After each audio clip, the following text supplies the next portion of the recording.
Episode 7 of Born Again is now out, and this is the one where we finally get to learn who Muse is. We find out that his name is Bastion Cooper, who met Heather in the second episode of the show when she was signing her autographs, and he's the one that has been revealing to her is that he is the one that wears the costume and has been killing people and taking their blood and using them for his murals. And we learn a little bit about his backstory about all the trouble that he caused when he was both 17 and 20, and we learned that he was learning taekwondo and he hated doing that, but his parents forced him to. And we learned that later on his coach mysteriously dies 3 months after his dad hired him.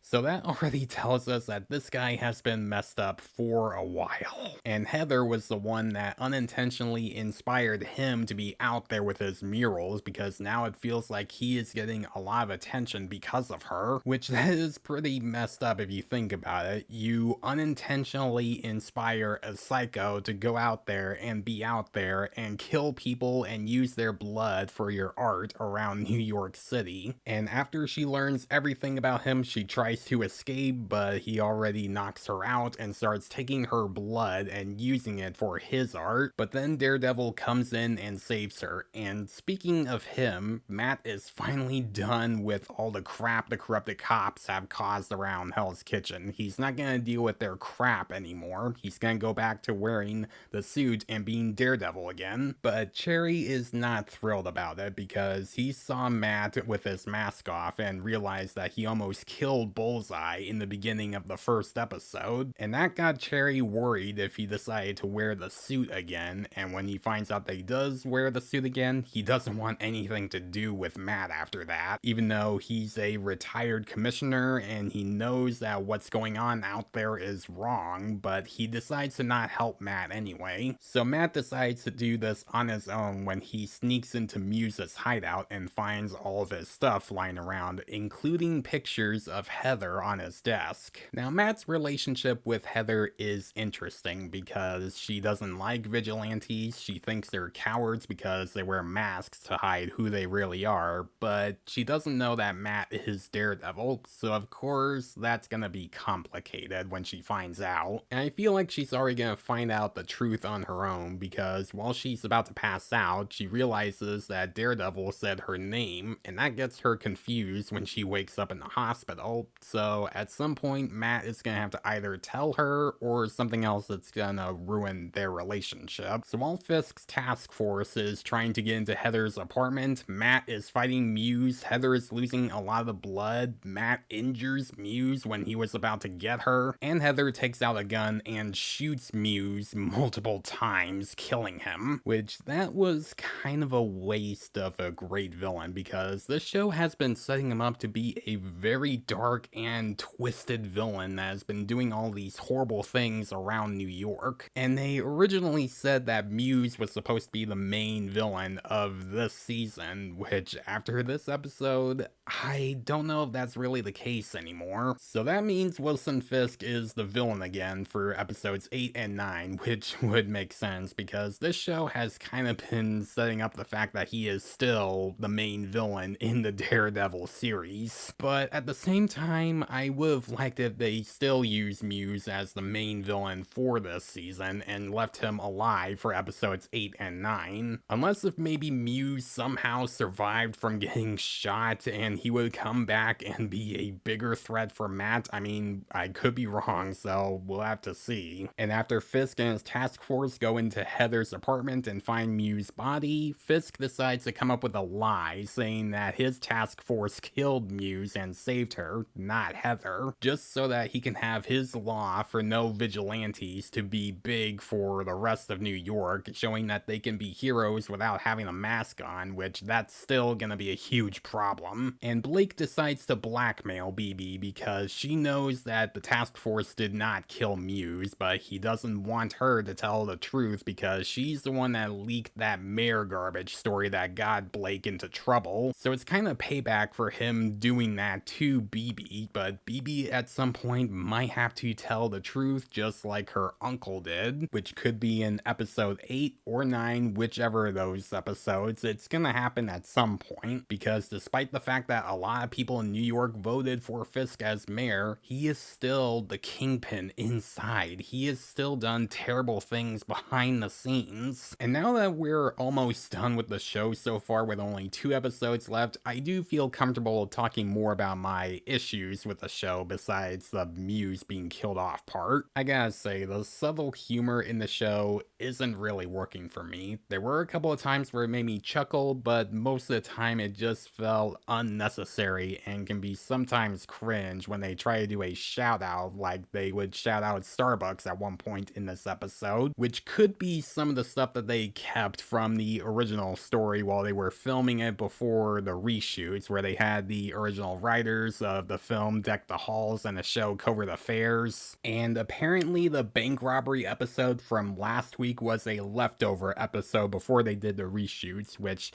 kind of explains why that episode was more comical. Another thing that's disappointing so far with the show, even though I don't think it's awful, are the action sequences. They are pretty disappointing when you compare them to the action sequences in the original show, because the original show was praised for having well filmed and well choreographed action sequences where they had some of the best fight scenes throughout that show. And you would think that this show would try to do the same thing, but you really don't, because they would just use some quick cuts a couple of times and some CG for some of the fight scenes. And with that kind of filmmaking they're doing for the show, they don't really hold a candle compared to the one-take fight scenes from the first 3 seasons, or even the final fight between Daredevil, Bullseye, and Kingpin in the end of season 3, or even the Daredevil and Punisher fight from season 2. Sure, you had the one-take fight scene between Daredevil and Bullseye, but even that had some issues with the green screen and the VFX. So it's really just the humor and the action that have been disappointing me so far, and I'm hoping that there will at least be some good action sequences in episodes 8 and 9. And of course, there's another issue I want to talk about with the characters, but I'm actually gonna save that for my review for either episode 8 or 9. I'm thinking episode 9 because that's the season finale, and that is the one where I talk about my overall thoughts on the show. So guys, if you have watched this week's episode of Born Again, what did you think about it? Do you think it's a great episode, or do you think that this is a step down? Let me know in the comments below. And as always, if you like this video, please leave a like and subscribe to my channel so you don't miss a thing, because it helps my channel grow. Hit the notification bell so you know what other videos I'm posting. Follow me on Facebook and Instagram. Thanks for watching, guys, and I'll see you in the next one.